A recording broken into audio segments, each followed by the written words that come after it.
was player podcast, right? So we're standing down for you. So for you to pick his side, that became the problem. Real talk, he tried to fire you at the beginning of the season. They're looking for these sponsors, so they're trying to fire. After 2 weeks of non-stop speculation, Gilbert Arenas finally addressed what everyone had been wondering.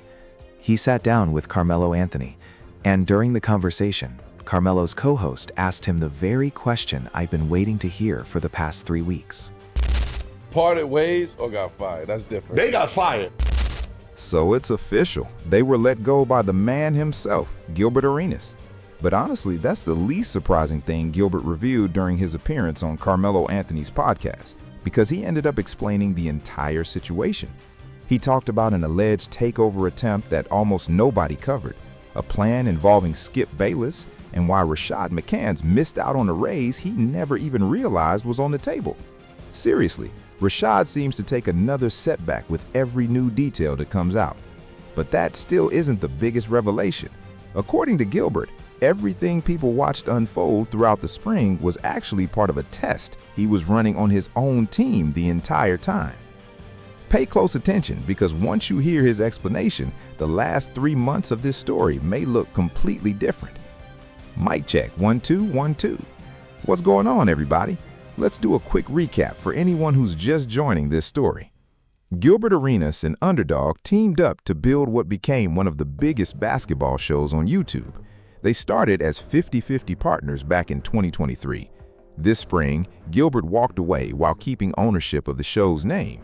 Then on July 6th, Underdog shut down all of its shows and exited the content business altogether. Everybody, I've got some bad news. We've been canceled. Ain't Underdog. Me and Underdog, we good. Those are beautiful people. They just hired a dude who was just a weed. This was an Underdog. Oh. This was that dude. Oh, that they bought in. The dude that just came in, so he's trying to take over Gils Arenas. According to Gilbert, it all came down to one person, a new Underdog executive who was brought into the company. Gil never mentions the executive by name, so I'm not going to speculate on who it is either. The truth is, most of us probably have no idea who this person is. But pay close attention to when Gilbert says this executive arrived, because that timeline connects directly to a key detail I mentioned in my last video. Watch how Gilbert lays out the timing of everything that happened. When the case happened, we got a new dude that was responsible for what was going on. And it was basically, my contract was coming up. We're going to negotiate while you on the floor. Right, so it was basically like just a takeover. Pay close attention to when Gilbert says this all happened. In my last video, I played a clip of Rashad McCants on Lou Williams' podcast, where he suggested that Gilbert's federal indictment was, in his opinion, what caused everything to become complicated. I made it clear that it was only Rashad's personal theory and not something that had been independently reported. Now, Gilbert Arenas has connected those same events himself. The indictment came in July 2025. A new executive arrived around that same period. Gilbert's contract was nearing its expiration, and according to Gilbert, that's when the pressure started. That still doesn't prove a direct cause and effect relationship in any legal sense, but now the person at the center of the story is describing the timeline in a way that's remarkably similar to the theory Rashad shared. At the very least, Rashad's timeline appears to have been closer than many people initially believed. So what exactly did this alleged takeover plan involve? Look at me, I'm the captain now.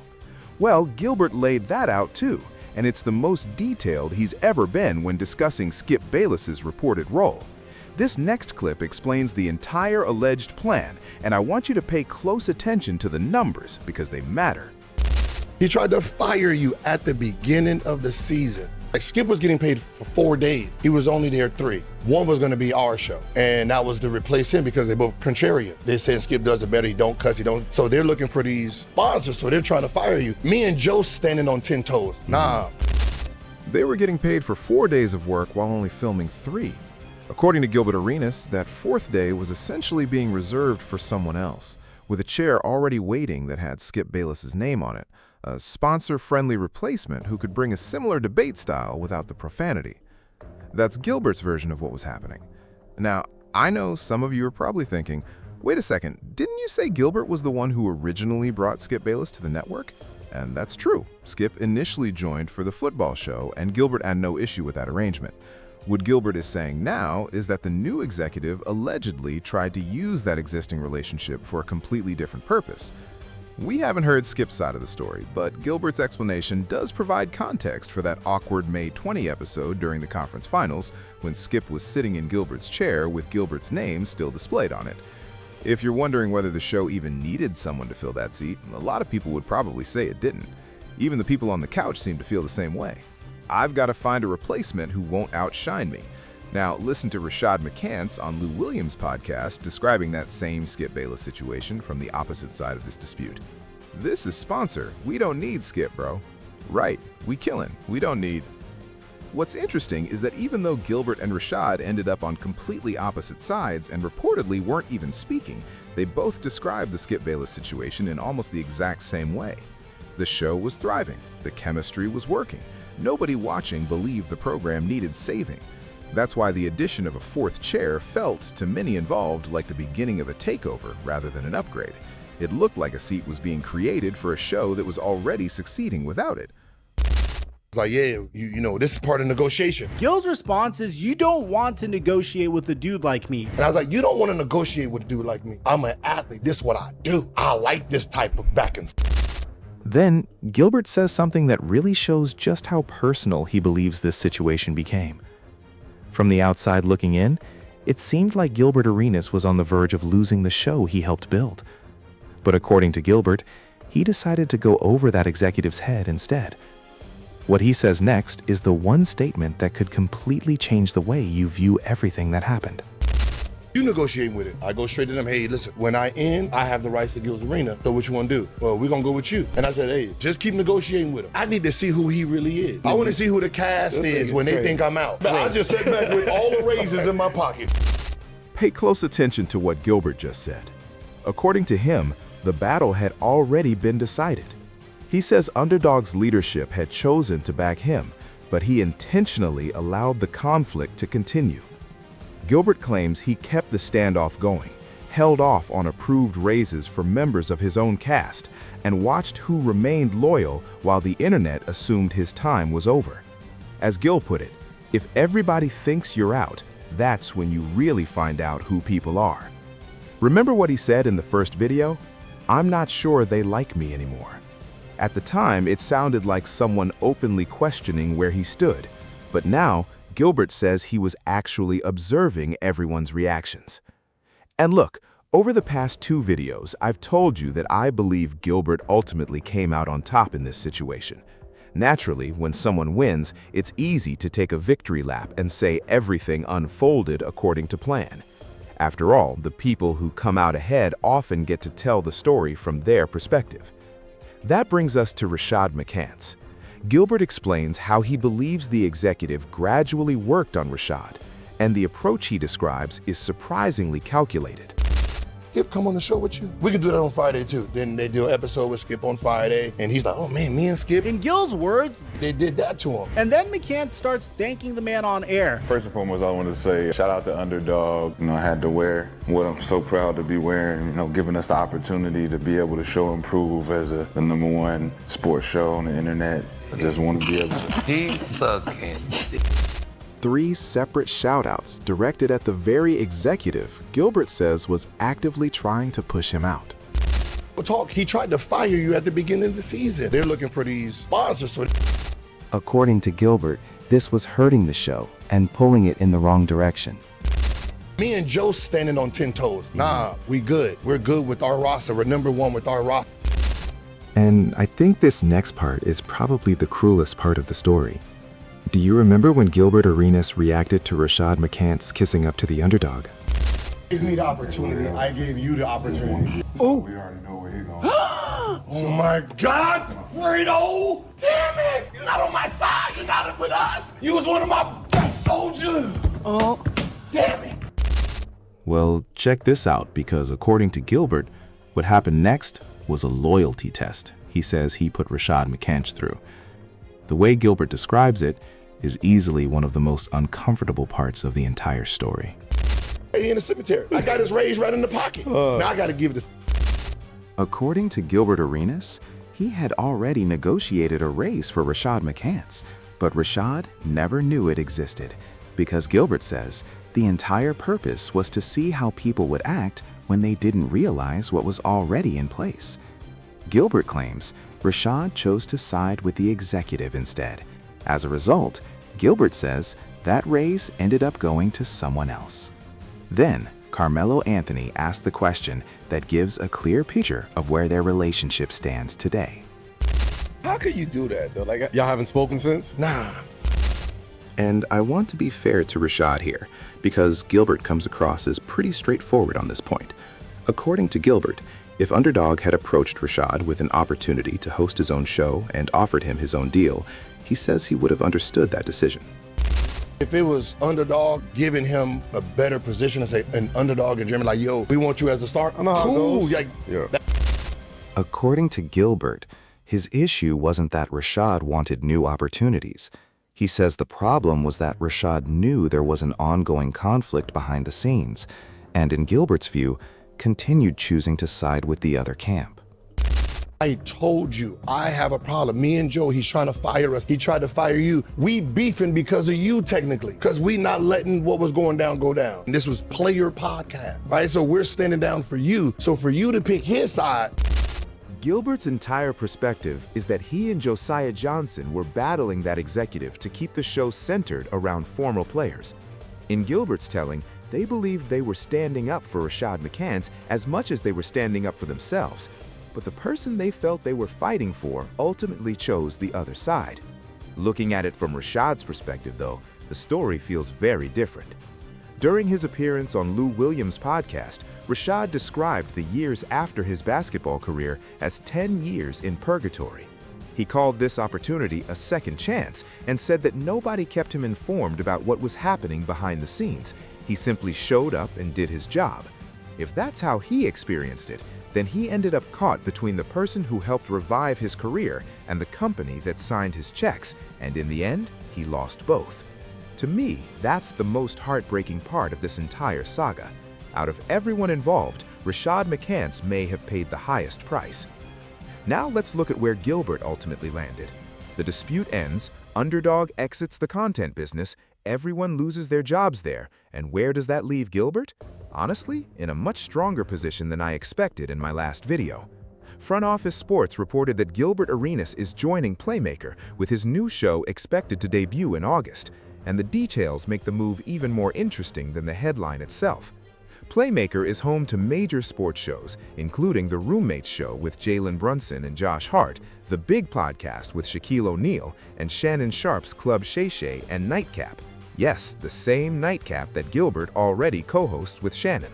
In other words, he's moving to the same media company that already houses one of his existing projects. And check out the schedule, 5 episodes a week. According to Gilbert, the previous executive reduced the show from 4 days to just 2 as part of the pressure campaign. Now Gilbert is bringing it back with 5 weekly episodes. Remember that Mondo Top 10 list I showed in the last video? The one featuring Club Shay Shay and Nightcap? Notice that both of those shows are still thriving because they're backed by a media company rather than relying on the same business model I was discussing before. Gilbert has now moved his show onto that same foundation. And take a look at who's expected to join him. Josiah Johnson is reportedly following Gilbert to the new show. Still hiring, right? Cause ain't no jobs opportunity over here, they said, man, everybody gone. Now, he actually has one. And honestly, the structure of this new deal might be the most interesting part of the entire story. Playmaker's primary role is expected to be handling sales and distribution, while Gilbert will reportedly produce the show himself out of Los Angeles. Back in 2023, Gilbert said he gave up half of his company because he didn't yet know what it took to build and operate a successful show. Fast forward to 2026, and he's now expected to be running the entire production himself, while letting his media partner focus on selling the advertising. In many ways, it's exactly the direction Gilbert said he was working toward all along. I did 50-50 ownerships to get the foundation because I had no idea what it took to run shows. So now I understand how to run shows. I don't need to do 50-50s no more. That's it. It's called growth. The man has literally leveled up. Now, remember what I've been saying throughout every part of this saga? Underdog gets to keep Gilbert Arenas' original YouTube channel, but honestly, I fully expect that channel to struggle if Gilbert's no longer the face of it.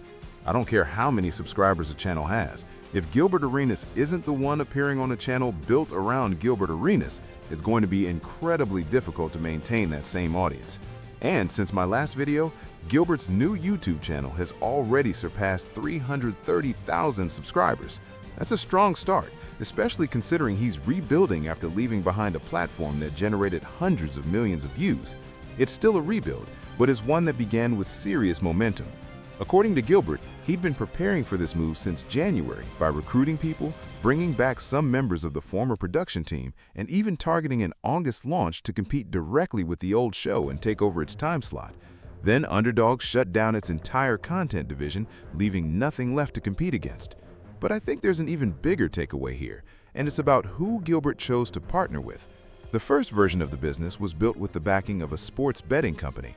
Over time, we've seen several gambling companies pull back from media investments, including DraftKings, FanDuel, ESPN Bet, and eventually Underdog. Gilbert's new partnership, however, is with a media company instead. Other characters are still under contract until September. I can't talk to them and I can't recruit them. I can't poach. So once September arrives, Gilbert says he'll finally be free to speak with them again.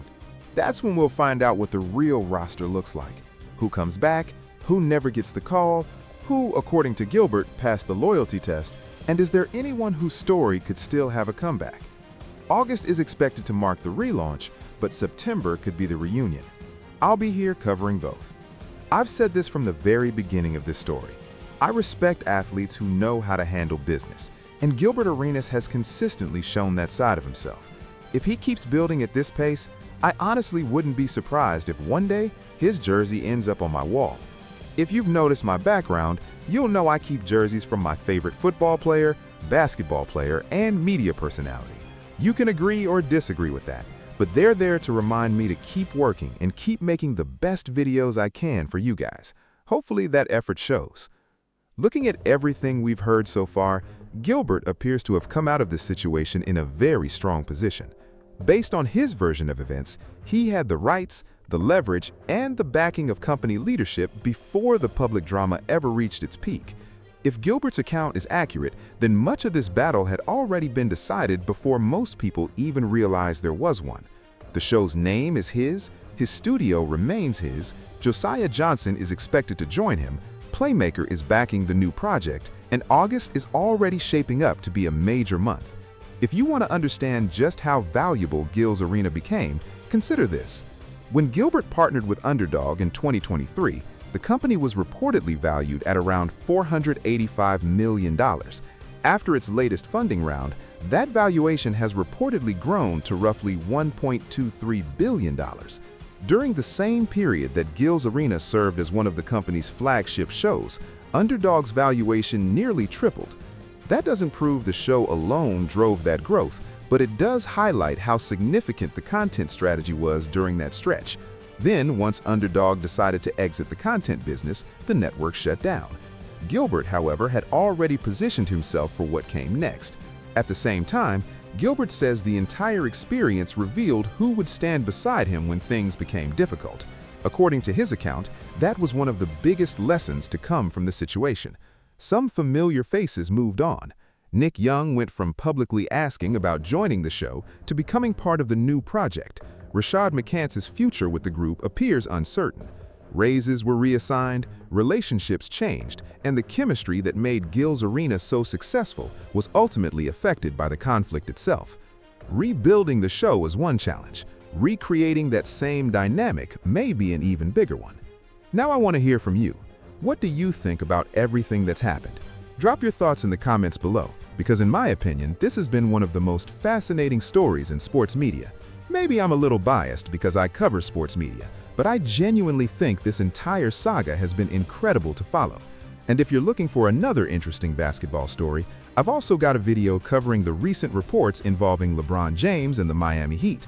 If media industry stories are more your thing, I also have a breakdown of ESPN's latest round of major departures.